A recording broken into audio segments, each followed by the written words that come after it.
नमस्कार फ्रेंड्स। पिछले वीडियो में हमने देखा था कि शेप फाइल कितनी टाइप्स की होती है और किस तरह से शेप फाइल्स को क्रिएट किया जाता है।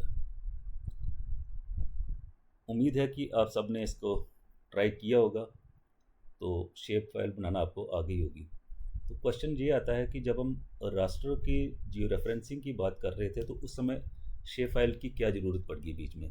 तो फ्रेंड्स, जब हम किसी भी जीटी शीट को जियो रेफरेंस करते हैं, जैसे ये जीटी शीट मेरे पास जियो रेफरेंस पड़ी है, तो जियो रेफरेंस करने के टाइम पे इसका जो एरिया ऑफ ऑपरेशन है, जो एक्चुअल में मुझे एरिया चाहिए था वो ये वाला चाहिए, इसके अंदर वाला एरिया, ये वाला एरिया। बट जब हम जियो रेफरेंस करते हैं तो जो इसका एक्सटेंट है, जैसे जहाँ तक इसका एक्सटेंट है, तो ये सारे का सारा एक्सटेंट जो है वो जियो रेफरेंस हो जाता है to the scale of GT sheet. जो स्केल जीटी शीट की यहाँ पे है उसी स्केल पे ये यहाँ पे भी जियो रेफरेंस हो गया। तो जब मैं दो जीटी शीट को ओवरलैप करने की कोशिश करता हूँ, अब जैसे मैंने दो जीटी शीट खोल दी है यहाँ पे, तो अब देखिए, अब ये वाला एरिया जो है ये इस जीटी शीट के ऊपर ओवरलैप हो गया है, जबकि मुझे ये वाले एरिया के साथ इस वाली जीटी शीट का ये एरिया चाहिए था। हम थोड़ा सा इसको स्वाइप करके देख लेते हैं। अब हम अगर इसको स्वाइप करते हैं तो देखिए हमारी जीटी शीट ये इस तरह से आनी थी, ये ऐसे थी। मुझे ये सिर्फ यही वाला एरिया चाहिए था जो दोनों का अंदर का एरिया ग्रीन वाला एरिया है। तो बट इसी के साथ दोनों जीटी शीट एक दूसरे के ओवरलैप हो गई। तो अब मुझे यहाँ से इन ओवरलैपिंग जो एरिया है इसको हटाना पड़ेगा, तभी जाके मेरी जीटी शीट आगे जाके मोज़ैक हो पाएगी। अगर हम नहीं करते तो मोज़ैक करने के टाइम पे क्या होगा, ये जीटी शीट इसके ऊपर ओवरलैप्ड ही आ जाएगी, तो मैं इसके नीचे वाला जो एरिया है इसके ऊपर काम नहीं कर सकता हूँ। तो हम किसी एक जीटी शीट को लेके चलते हैं, जैसे मैं अब यही ये वाली जीटी शीट लेके चलता हूँ। तो जिस भी जीट शीट को मैं लेके चलूँगा, उसी जीट शीट को मैंने क्या करना है, अभी जो मेरा शेप फाइल बनाने का, जो शेप फाइल सिखाने का जो मकसद था वो क्या था कि मैं आपको ये बता सकूं कि इस जीटी शीट का जो आउटर एरिया है, जो मेरा एरिया ऑफ इंटरेस्ट नहीं है, उसको अगर मैंने काटना है तो किस तरह से काटूंगा मैं।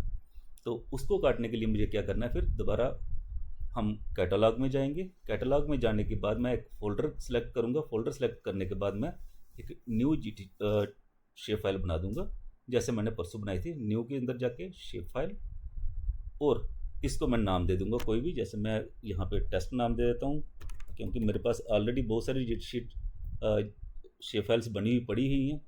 तो टेस्ट मैं इसलिए दे रहा हूँ कि ताकि बाद में मैं इसको डिलीट कर सकूँ। अब मुझे यहाँ से इसको पॉलीगन में कट करना है। अब देखिए, जो जो एरिया ऑफ एक्सटेंट है वो हमेशा पॉलीगन्स में रहता है।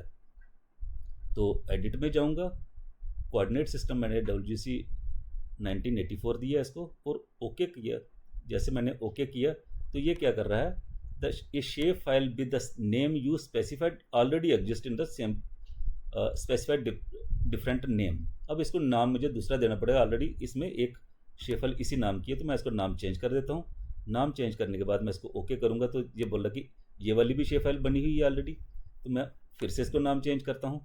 ये चीज़ आप ध्यान रखें कि एक ही नाम की दो शेप फाइल नहीं बनेगी। तो अभी आप देखें यहाँ पे शेप फाइल बन के तैयार हो गई है इसकी।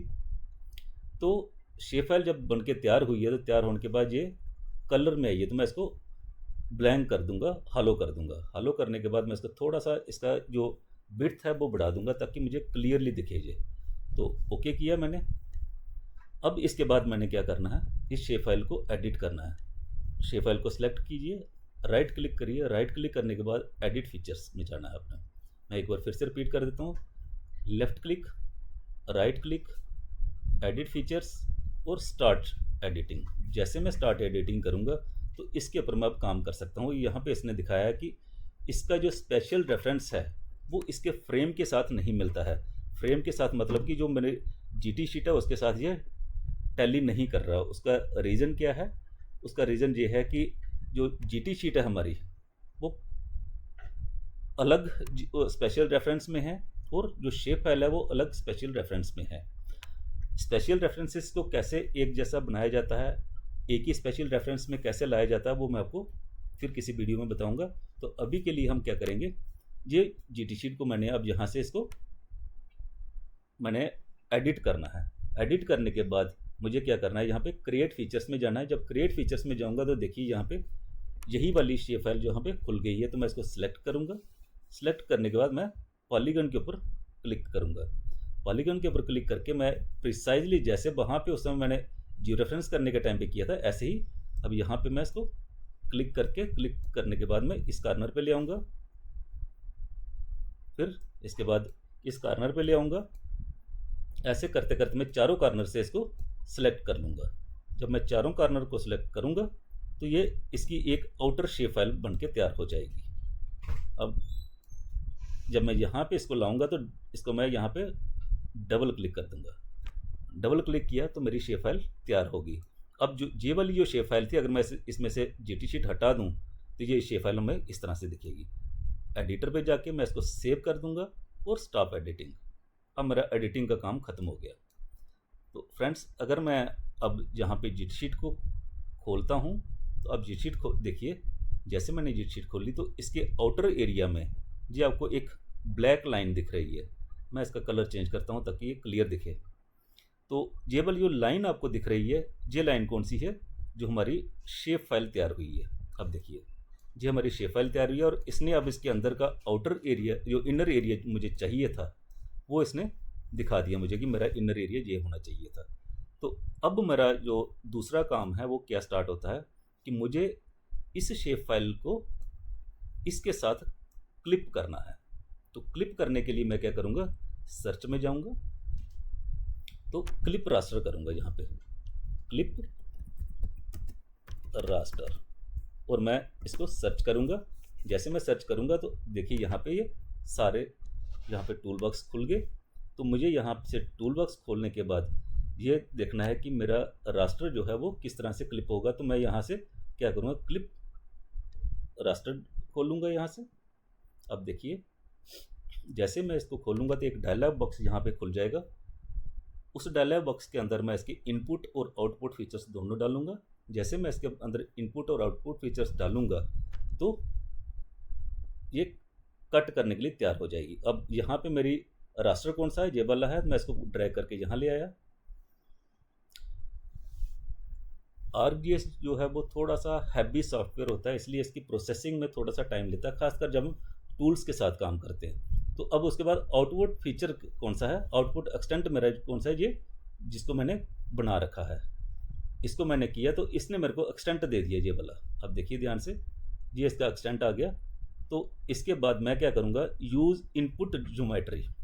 इनपुट ज्योमेट्री का मतलब जो ये ज्योमेट्री मेरे को दिख रही है, मैं इसको यूज़ करके इसको क्लिप करूँगा। तो अब मैंने क्या करना है, नेक्स्ट मेरा जो काम स्टार्ट होता है वो क्या है, इसको मैंने नाम देना है कहीं पे। मैं ये मेरा फोल्डर है, फोल्डर के अंदर मैं टेस्ट क्लिप करके नाम दे रहा हूँ इसको। ठीक है, तो डॉट टिफ इसको कर दीजिए। एक्सटेंशन या टिफ देनी है आपने, या आपने इमेज देनी है। वो क्यों ये देनी होती है, ये मैं जब एनालिसिस में जाएंगे तब मैं आपको बता दूंगा। तो इसको मैंने सेव कर दिया। सेव करने के बाद यहाँ पे क्या आया कि ये कुछ एरर दिखा रहा है, extension is invalid for the output raster format. ये वाली एक्सटेंशन नहीं इसको मिल सकती है। तो मैं इसको एक्सटेंशन को यहाँ से खाली कर देता हूँ। बोला कि ये एक्सटेंशन आप मत दीजिए, मैं खुद दे दूंगा एक्सटेंशन। तो मैं इसको छोड़ देता हूँ। ठीक है, अपनी मर्जी से एक्सटेंशन दे देगा। मैं ओके करूँगा। ओके करने के बाद थोड़ा सा टाइम लगेगा। अब देखिए नीचे यहाँ पे क्लिपिंग हो रही है। ठीक है, जब ये क्लिप हो जाएगा तो ये यहाँ पे एक बक्सा आ जाएगा, दिखा देगा कि इस समय इसकी क्लिपिंग कंप्लीट हो गई है। तो क्लिपिंग कंप्लीट होने में फिर थोड़ा सा टाइम लगेगा, क्योंकि रास्टर को क्लिप करना है तो रास्टर के अंदर काफ़ी सारी इन्फॉर्मेशंस रहती हैं, जिस इन्फॉर्मेशन को प्रिजर्व करते हुए शेप फाइल ने उसको एक्सटेंट के हिसाब से काटना है। तो इसलिए इसको थोड़ा सा टाइम लगता है। तो जब जैसे ही ये क्लिप हो जाता है तो फिर नेक्स्ट स्टेप मैं आपको दिखाता हूँ कि मैंने इसको क्लिप क्यों किया और क्या ज़रूरत पड़ी थी रास्टर के बीच में मुझे शेप फाइल बनाने की। तो अगर ये स्टेप हम बाद में जाके करते हैं तो ये स्टेप हमारे से स्किप हो जाता है। तो हमारे पास क्या हो जाता है कि बहुत सारी जब रास्टर फाइल्स, बहुत सारी जीटी शीट्स जब हम एक साथ जियो रेफरेंसेस कर लेते हैं उनकी, तो फ्रेंड्स मैंने इसको दोबारा वही प्रोसेस रिपीट किया। रिपीट करने के बाद अब आप देखिए यहाँ पे अलग से एक क्लिप बन करके एक रास्टर बन गया है। तो मैं इस रास्टर को, अगर इसको हटा देता हूँ, अब आप देखिए ये मेरा वही रास्टर रह गया जो मेरा एक्सटेंट था। अब इसके बाहर वाला हिस्सा जो है वो कट चुका है। तो इस समय अगर मैं इसके साथ इसको मैच करता हूँ तो अब आप देखिए ये बिल्कुल एक साथ जुड़ गया है। इसके फीचर्स जो है अगर आप क्लोजली देखेंगे तो फीचर्स इसके एक साथ में टैली करना शुरू कर गए हैं। अब मैं यहाँ से इस शेप फाइल को भी हटा देता हूँ। आप देखिए ये रोड जो है, ये रोड देखिए बिल्कुल इसी के साथ दिख रहा है, ये रोड एक साथ दिख रहे हैं, रिवर्स, नाला, फॉरेस्ट सारे एक साथ से दिख रहे हैं। तो मेरा इस समय ये सारा कुछ करने का मतलब ही यही था कि आपको मैं ये स्टेप सिखा सकूं कि रास्टर का जो आउटर पार्ट है उसको किस तरह से क्लिप किया जाता है। ठीक है, इसी तरीके से जैसे हमने ये वाला किया, इसी तरीके से हम दूसरे को भी करेंगे। जब दोनों को हम कर देंगे तो दोनों का जो आउटर पार्ट है वो हट जाएगा, तो सिर्फ मेरा एरिया ऑफ ऑपरेशन रह जाएगा। जब ऐसे करके 3 4 5 जीटी शीट्स का एरिया ऑफ ऑपरेशन सिर्फ रह जाएगा तो हम नेक्स्ट स्टेप जो है वो उसका जियो मोजाइकिंग है, मोजाइकिंग हम नेक्स्ट वीडियो में इसको स्टडी करेंगे।